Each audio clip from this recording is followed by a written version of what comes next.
Peut-être rentrer un peu plus dans la partie, on va dire, entreprise, tes Oui. expériences, etc. Quels seraient vraiment les moments ou le moment le plus difficile dans ta vie d'entrepreneur? Et comment tu as réussi à surmonter ça? Alors j'ai eu énormément de moments difficiles, c'est-à-dire qu'on peut prendre la photo à l'arrivée en disant c'est un succès, mais encore une fois, c'est pour arriver là, il y a eu des remises en question, des moments de dépression. Je pourrais prendre mais plein d'exemples. Je vais vous prendre, vraiment pour être le plus concret possible, je vais vous prendre un exemple. Un jour, dans ma première entreprise, les Bâches de France, donc j'étais très endetté, je commençais, etc. Et le plus gros client qui pesait 20% du chiffre d'affaires m'a convoqué en disant, voilà, j'ai une bâche, la vôtre, voilà. Il m'a pas dit c'est la mienne, il m'a dit, voilà, j'ai une bâche A et j'ai une bâche B. Quelle est la vôtre? Je les touche, elles se ressemblaient vraiment beaucoup. J'ai choisi la A, il m'a dit, mais non, votre bâche à vous, c'est la B. Mais sachez que la A, je l'ai trouvée 40% moins chère dans les pays asiatiques. Donc, soit vous réduisez vos prix de 40%, soit vous me perdez comme client. Et ça me faisait perdre 20% de mon chiffre d'affaires. Terrible. Je suis rentré de là, mais j'étais démonté. Donc, j'ai déprimé pendant une semaine, 2 semaines. J'ai dû, pour ne pas le perdre, m'accrocher et baisser mes prix. Et ça a été terrible. Et puis, qu'est-ce qui s'est passé derrière? Ça m'a forcé à me dire, mais c'est pas possible que des gens proposent des mêmes produits que moi, moins chers. Donc je vais trouver où ils se fournissent. Et j'ai enquêté, j'ai fait les salons, etc. Et j'ai trouvé le fournisseur en Corée qui fournissait via des revendeurs en Allemagne et au Luxembourg. Et tu as recruté J'ai essayé moi-même de comprendre ensuite. Et puis j'ai monté une sorte de plateforme de négoce. Et puis j'ai recruté les personnes pour s'en occuper. Et ça m'a fait grandir. C'est-à-dire que ça m'a fait élargir mon portefeuille de produits en important des choses que je n'importais pas avant. Donc, une mauvaise nouvelle, elle est en général très difficile, il faut la digérer, mais elle doit appeler l'action derrière. Donc c'est un exemple, je pourrais vous en donner. Et donc je suis redevenu compétitif grâce à cette mauvaise nouvelle, grâce à ce client qui m'avait vraiment très violenté. Et ça m'est arrivé tout le temps, au cours de toutes mes... Mais il y a un moment, il faut se dire comment je grandis par rapport à ça. Alors parfois, ce n'est pas possible. Et j'aurais pu me casser la gueule. Et il faut aussi beaucoup de chance. Il faut dire les choses comme elles sont. C'est-à-dire, la volonté ne suffit pas. Le talent ne suffit pas. Il faut en plus avoir de la chance. Après, d'où vient la chance? Est-ce qu'on l'appelle? Est-ce qu'on la subit? C'est un autre débat. Mais concrètement, et c'est ce que je dis aux jeunes, c'est difficile d'entreprendre. Et vous le savez tous. Vous êtes tous des entrepreneurs, vous le savez tous. Ce n'est pas une partie de plaisir. C'est même parfois une obsession. On a du mal à en sortir. Donc comment on fait pour garder ce recul? Comment on fait?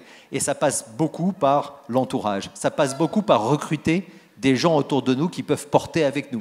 Mais les gens qu'on recrute, ils doivent être meilleurs que nous.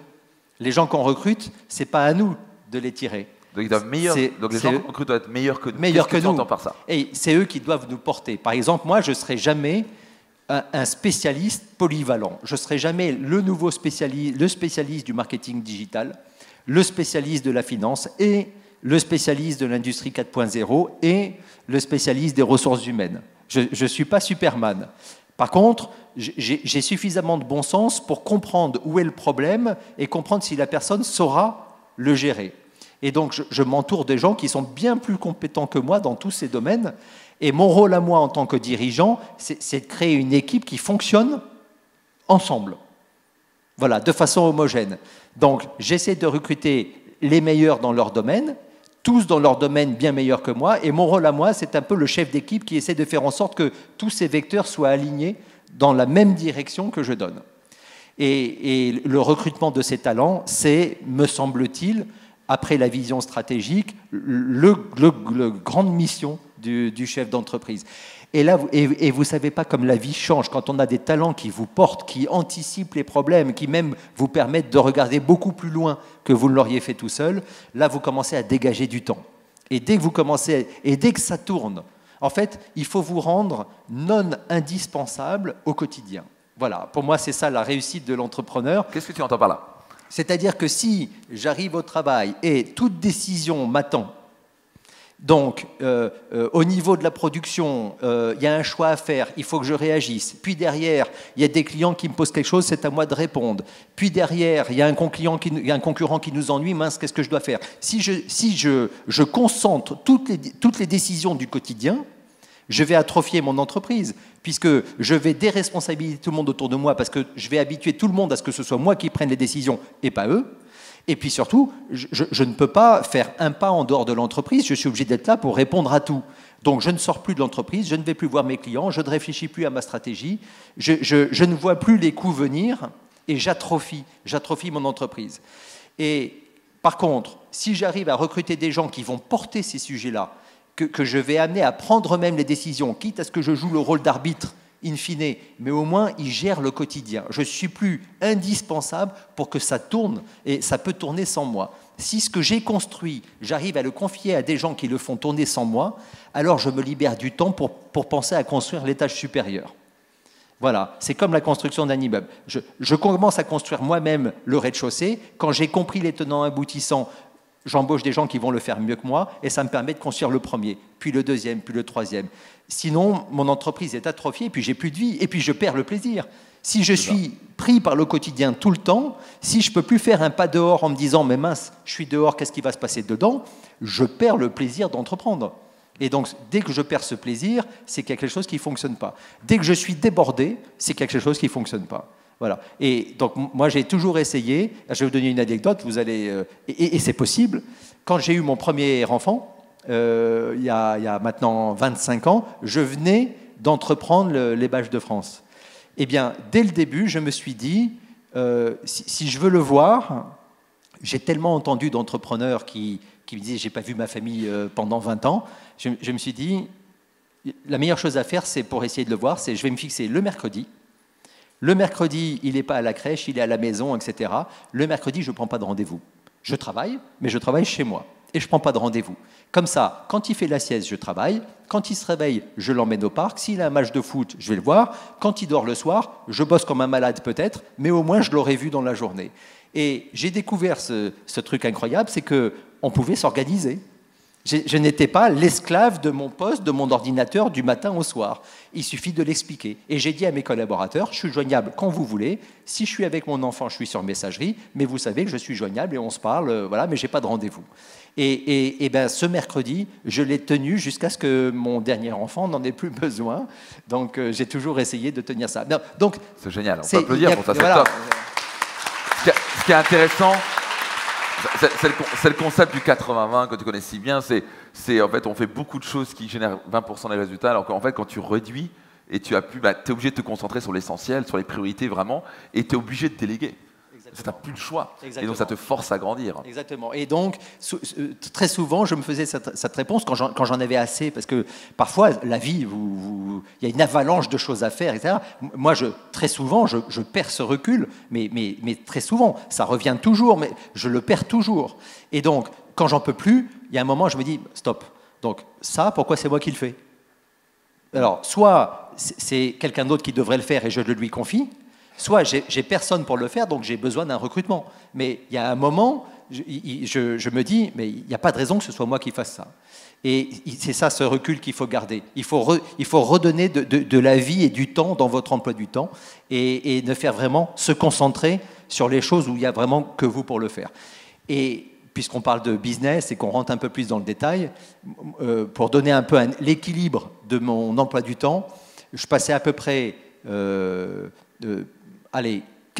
jours de temps effectif de travail dans la semaine, ce qui me donnait du temps pour faire autre chose. Ça, c'était avant que j'écrive. Maintenant, j'ai encore resserré un petit peu plus. Mais dans mes premières activités entrepreneuriales, et sur ces 4 jours par semaine, il y avait à peu près 40% chez les clients. Parce que c'est fondamental de ne jamais perdre de vue. Même avec le meilleur directeur commercial possible, j'avais quand même besoin d'entendre le client me parler de mes produits, me parler de mes concurrents, me parler de ses besoins. D'être sur le terrain pour ne jamais être dépassé par le terrain. De comprendre où allait le vent, d'où venaient les coûts, quel était le meilleur produit à développer. Exactement. Donc 40% chez les clients, 40% auprès de mes équipes, donc à disposition. D'ailleurs, j'ai arrêté d'avoir un bureau. J'avais plus de bureau, j'ai quasiment jamais eu de bureau dans mes entreprises. Je me disais, quand je suis dans l'entreprise, c'est pour être avec les gens. Donc, je m'assois à leur bureau. Et moi, je n'ai pas un bureau dans lequel je vais et je ferme la porte et je suis devant mon ordinateur. Si c'est ça, je préfère être ailleurs. Donc, quand je suis au bureau, c'est pour parler à mes collaborateurs. Donc, j'ai supprimé mon bureau Et j'ai dit à mes équipes, voilà, je suis là, on a des choses à se dire, et si on n'a rien à se dire, bah, très bien, voilà, mais je suis là. Et vous avez, on s'assoit et on discute, et ça me permettait de leur insuffler la vision de l'entreprise et d'essayer de les faire grandir, et moi je grandissais à leur contact. Et puis 20%, c'est les tâches administratives qu'il faut quand même faire. Il faut quand même parler à son commissaire aux comptes, il faut quand même parler à son banquier, etc. Donc voilà, mais 40, 40, 20. Et l'indicateur vraiment, c'est quand vous perdez le plaisir à entreprendre, c'est que là, ça commence à gripper et il faut réagir. Et il faut se méfier de nous parce qu'on a tellement de volonté, on est tellement résilient qu'on peut se forcer. En fait, je vais même vous dire plus, c'est à chaque fois, le jour où je me suis dit, là, je ne prends plus de plaisir, je me suis aperçu que j'en prenais déjà plus depuis au moins 6 mois. Voilà. Il y a des indicateurs. Donc il faut arriver à s'écouter. Incroyable, on peut applaudir, c'est super. Merci pour ce conseil.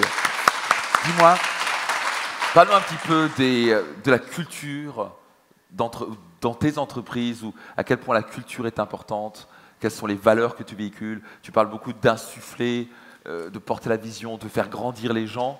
C'est totalement différent que certains qui pensent qu'il faut garder les gens petits. Donc, c'est quoi pour toi la culture entreprise? Comment tu perçois c'est vraiment là, il y a un équilibre. Parce que d'un côté, il y a un grand besoin de rationalité. Là, on le voit par exemple dans la fonction commerciale. C'est typique. Dans la fonction commerciale, moi, au début, j'avais cette image du commercial, que le commercial devait être talentueux pour vendre. Et donc, j'essayais de recruter un peu des stars. Et en confiant l'intelligence du produit et de l'argumentaire à la personne. Et ça a handicapé mon développement, puisque et forcément, quand un commercial prend beaucoup de place, il se fait son propre argumentaire, il se fait sa propre vision du produit, sa propre vision de l'organisation de l'entreprise, et je ne peux pas en faire cohabiter 5 ou 6 comme ça, et d'ailleurs, je ne sais même pas où les trouver, parce que c'est des profils assez rares. Jusqu'au jour où je me suis dit, mais ce n'est pas au commercial de réinventer la stratégie et l'argumentaire de l'entreprise, c'est à l'entreprise d'avoir une organisation et un marketing très structuré. Quelle est mon offre? Quels sont ses avantages? Quels sont ses use cases, comme on dit, vis-à-vis des clients? À quoi il sert? Et c'est à moi de monter l'argumentaire et monter le marketing. Et puis, j'ai une organisation commerciale, par territoire, par compte, peu importe. Et donc, les gens que je vais recruter doivent se conformer à une organisation homogène globale. Parce que sinon, c'est une armée mexicaine. Donc, j'ai besoin d'ordre quand même. Et donc, tu veux dire que c'est toi qui a créé l'argument marketing, en quelque sorte. Et donc, exactement. Ils doivent dérouler ça. Et ils doivent dérouler. Alors, chacun le fait avec son talent, mais au moins, il y a des règles du jeu qui sont claires. Il y a une vision commune, il y a des produits communs, il y a un argumentaire commun, et puis on l'enrichit, et puis eux l'enrichissent avec le terrain, et quand ils l'enrichissent, on en fait profiter tout le monde, mais il y a un cadre commun. Et en faisant ça, on s'aperçoit que pour atteindre ces objectifs, ce n'est pas la peine d'aller chercher les stars qu'on ne trouve jamais. En fait, des gens qui sont bien structurés, ils atteignent leurs objectifs dans la mesure où ils peuvent bénéficier d'un cadre cohérent qui est vraiment la mission de l'entreprise. Alors ça, c'est le côté rationnel. Il ne faut pas que ça parte... Tu systématises. Il faut systématiser, il faut tout systématiser. Il faut systématiser le marketing, les argumentaires, toutes les bases de données de prospection client, tous les comptes rendus d'activité. Il faut même systématiser le niveau d'activité. Si un commercial me fait 6 rendez-vous par semaine au lieu de 8, ben, à terme, il va me faire perdre 25% de mon chiffre. Donc, il faut garder cette rigueur d'activité, ce taux d'activité. Et ça, c'est vrai dans tous les compartiments de l'entreprise. Donc, il y a besoin de cette rationalité, de ces garde-fous. Donc ça, c'est le côté rationnel. Donc, je ne vais pas créer un poste pour faire plaisir à quelqu'un. Donc, dans la culture d'entreprise, il y a ce côté... Voilà, il y a des systèmes, on suit les choses, et tu dois atteindre des standards. Et il faut atteindre des standards et ça doit être calibré. Et donc, j'ai jamais voulu déformer une organisation sous prétexte que telle ou telle personne ne se sentait pas à l'aise, ne voulait pas, avait d'autres idées, etc. Donc là, il y a une organisation, il y a une règle du jeu. Une fois que j'ai dit ça, il faut que chaque personne dans l'entreprise porte son projet. Et c'est ce qu'on dit beaucoup aux jeunes. Pour moi, être entrepreneur, ce n'est pas forcément monter sa boîte. Être entrepreneur, c'est d'avoir envie de faire ce qu'on fait, d'en faire son projet et de le porter et d'être content le matin en allant le porter. Donc c'est intéressant. Tu les responsabilises et tu leur dis en gros, Ça, c'est ton job, c'est pas le mien. Voilà. Et donc, en gros, c'est à toi de le porter, donc tu leur donnes la responsabilité. La responsabilité. Et à chaque fois qu'un collaborateur me dit « j'ai un problème », qu'est-ce qu'on fait? Je lui dis « tu vas pas me dire ça. Tu vas me dire « j'ai un problème, il me semble que la meilleure solution, c'est ça, qu'est-ce que tu en penses ?» Et donc, tu l'as pas, c'est pas grave. Donc, tu reviens me voir dans 1 heure ou demain, tu réfléchis à ça et on en reparle. Et donc, je demande par contre à chacun de mes collaborateurs, j'ai besoin de ressentir chez chacun de mes collaborateurs que leur mission, ils en ont fait leur projet et ils aiment le traiter. Et ils vont le matin et ils traitent ce sujet avec bonheur. Et ça n'empêche pas que c'est difficile, qu'il y ait des échecs, qu'ils se trompent. Et c'est à moi de leur dire, tu as le droit de te tromper. Tu as le droit. Donc, on se trompe et on comprend pourquoi on s'est trompé. Et on se trompera moins la prochaine fois. Donc, l'erreur est plus qu'acceptée. Mais elle est nécessaire. Encouragée, peut-être. On ne peut pas ne jamais se tromper. Ouais.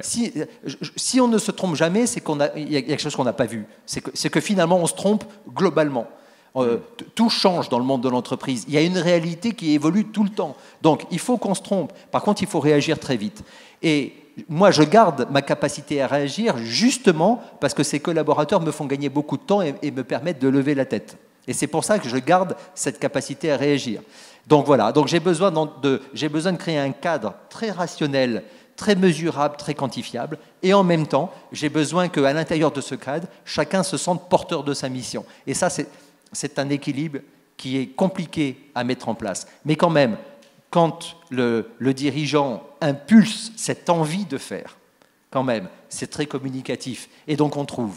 Et je ne me suis jamais forcé à recruter la personne. C'est-à-dire que parfois, il me manquait cruellement quelqu'un. Quelqu'un est parti, m'a donné sa démission, etc. J'avais un poste qui souffrait cruellement de son absence. Je rencontrais des candidats.